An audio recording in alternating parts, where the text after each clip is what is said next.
तर संजय राऊत बिनबुडाचे आरोप करतात असं सुनील शेळके यांनी म्हटलं। संजय राऊतांनी कुठलेही पुरावे नसताना आरोप केले तसं शेळकेंचं म्हणणं आहे। पुरावे देत नाही तोपर्यंत कुठलाही खुलासा करणार नाही। संजय राऊतांच्या आरोपांवर आता सुनील शेळके यांनी उत्तर दिलं आहे।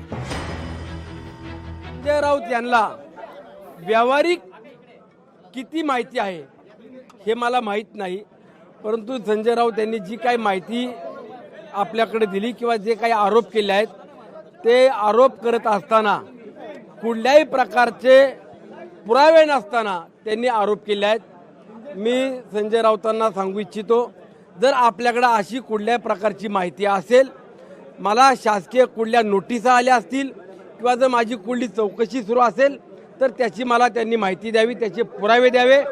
जोपर्यंत संजय राऊत हे स्वतः लेखी कुठले पुरावे देत नाही तोपर्यंत या बाबतीत मी कुठलाही खुलासा देणार नाही। लोकशाही मराठी ऐका, पहा, जागरूक रहा।